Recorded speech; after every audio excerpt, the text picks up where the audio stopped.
السلام عليكم ورحمة الله تعالى وبركاته. تحية للإخوة والأخوات وإلى جميع متابعين قناتنا، أسعد الله مساكم. كاملين سمعتوا بأن كاين واحد التقارير دولية كتقول بأن أكبر شعب كذاب ومنافق هما المغاربة. هاد القضية صحيحة الخوت، والتقرير ما كذبش. العياشة العبيد عندهم 100 وجه ومنافقين، اليوم كيقولوا كلمة وغدا ينتقدوا داكشي اللي قالوه. كيديروا شي حوايج وما كيهضروش عليها، وكيتسمحهم يهضروا تلقاهم يهضروا على مواضيع ما عندها حتى شي علاقه بداك الشيء اللي كيديروه. والسبب اللي خلى هاد الشعب باقي بهاد العقليه ديال بوزبال، الدوله هي سببهم، هي اللي قررت باش تفريني الوعي ديال هاد الشعب وخلاتهم يبقاو في واحد المستوى منحط، وقررت باش تخلي المستوى الاميه تكون عاليه بواحد الشكل كبير. وزيد كذلك خلات سياسه الفقر بواحد العدد جد مرتفع، وخلاو الشعب يبقاو محافظين على واحد الوعي قديم. لهذا كنشوفوا عدد كبير من المغاربه عقلهم كارم، وهذا اللي خلاهم يضطروا باش يستعملوا الاقنعه. العياش مربع الراس، خاصو فين ما يبغي يهضر ضروري يستعمل هذاك القناع على حسب الموضوع اللي باغي يهضر عليه. هذا هو الحل الوحيد اللي خصو يديرو باش يسلك راسو من ديك الحقيقه اللي كيعيشها. حتى الدوله ديالهم عندها نفس الفكر، حتى هي عندها 100 وجه. تلقى المسؤول يدير خطاب ويبقى يتفلسف على الشعب، وفي ارض الواقع تلقاه يدير حوايج بعاد كل بعد على داك الشيء اللي قالوا. وخاصه الاب الروحي للعياشه اللي هو امون السادس، 24 سنه هو يخطب عليهم، سمعوا غير باغي ندير لكم، باغي نفعل لكم، باغي نترك لكم. وفي الاخير الشعب كيشد غير السراب من هذيك الخطابات ديالو. ولد الحرام تشوفوا يخرج في الخطاب وينفخ راسو بحال البيبي ويقول لهم بصفتي امير المؤمنين وحامي المله والدين. كيتسمعوا تحسب عمر بن الخطاب راه يهضر. ولد الذين غير يكمل داك الخطاب ديالو مباشره يرجع للقصر ويبقى يتعاطى جميع الموبقات، ما يخلي ويسكي، ما يخلي فودكا، ما يخلي الشامبان، ما يخلي الشم البيضة.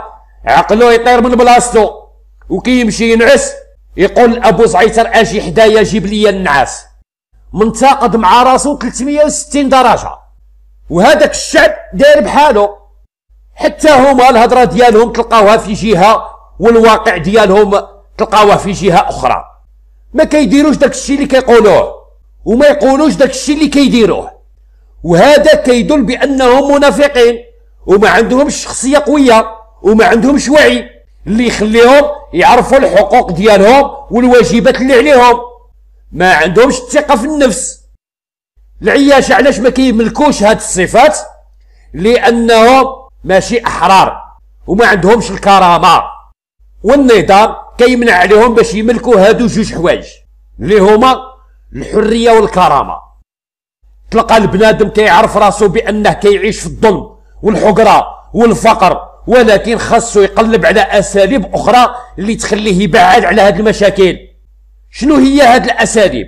هي استعمال اقنعه، كيقلب على التحايلات، تريبلاج. هذا علاش العياش كيطلع في لي لايف ويتناقش مع الناس الاحرار تلقاوه يهرب منا ومنا، يتريبليك في النقاش. وهذا نوع من التحايل والنفاق اللي قراه ليه المخزن. لهذا ننصحكم يا الخوت جماعه لي لايف، ما تضيعوش وقتكم مع العياشه في النقاشات والتبادل الحوار، لان هاد البشر ديال الزومبي عمرهم ما كيعترفوا بالحقيقه، وهذاك القناع ديال النفاق اللي كيستعملوه عمرهم ما يحايدوه الا في حاله وحده فقط، هي نهار اللي يحايدوا فكر العبوديه من عقولهم ويحايدوا هذاك الخوف من قلبهم. هذيك الساعه عاد يوليو يعرفوا شنو هو التحرر ويحايدوا هذاك القناع المزيف ويبقاو يواجهوا الواقع بوجههم الحقيقي. لهذا انا كنتجنب المناقشه مع العياشه، لاني كنعرفهم عندهم عقل ديال بوزبال وصافي. بنادم انت تهضر معاه وتقول ليه المغرب راه فيه البطاله، فيه الفقر، ما كاينش السبيطارات، ما كاينش المدارس، كاين الفساد والدعاره كتنتشر بشكل كبير، يخرجك من الموضوع ويقول لك عاش الملك والصحراء مغربيه. واش هذا بنادم تناقش معاه؟ لا، ما يمكنش تضيع وقتك مع هذا البنادم اغيول بحال هذا. اعطيه بلوك وقول له سير تقود انت وهذاك الملك ديالك، وخليه يمشي يقلب على جهه اخرى يمارس فيها التعياشات ديالو عند العبيد اللي بحالو. هذه الصراحه الخوت، منافقين وكذابين وخداعين، حياتهم دازت بلا ما عاشوها، لانهم مشغولين بحياه الناس، ما عندهمش الوقت باش ينشغلوا بحياتهم وهذيك الاوضاع البائسه اللي كيعيشوها. نهار وما طالوا ما كيعسوا في عباد الله وما كيعسوش ديورهم اللي مخربه. غير كلمه جوج يقول لك الوطن والملك خط احمر، زعما هما وطنيين. قولوا لي يا العياشه، واش ممكن توضحوا لينا كيفاش داير هذا الوطن اللي كتهضروا عليه؟ الوطن اللي ما يقريش ولادك وما كيوفرش لك العمل باش توكل ولادك، وما عندوش السبيطارات فين تعالج انت وولادك، وما كيعطيكش الحق تهدر على الفساد، وما كيعطيكش حق السكن فين تجمع ولادك. اش من وطن اللي كتهدر عليه يا المطحون؟ الا كتدافعوا على الوطن برجوله وعندكم غير نيت، ايوا مالكم هذيك 6 مليون و14 جزيره اللي خداتهم اسبانيا هذه 6 قرون؟ الى يومنا هذا مازال ما لقاتش الرجال اللي يحرروا هذا الوطن. ياك نتوما كتدافعوا على الوطن، يلا بينوا لينا تخرج العينين ديالكم وحروا 6 مليون، وقولوا لهذاك الحساس ديالكم السادس حتى هو ينوض يهز الجيش ديالو ويخرج سبنيول من ديك الاراضي. والو ما تقدروش ديروها. الوطن غير باللسان. الوطن بالنسبه لكم يا العبيد هو الملك والمقدسات ديالو، واللي يهضر عليهم كترجعوا خائن وانفصالي.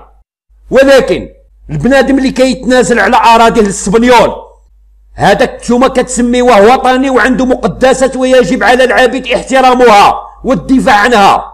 ياك العياشه، هذه هي الوطنيه بالنسبه لكم. الواقع المر والحقيقه كيوجعكم بزاف، ما كتبغيوش كلمه الحق.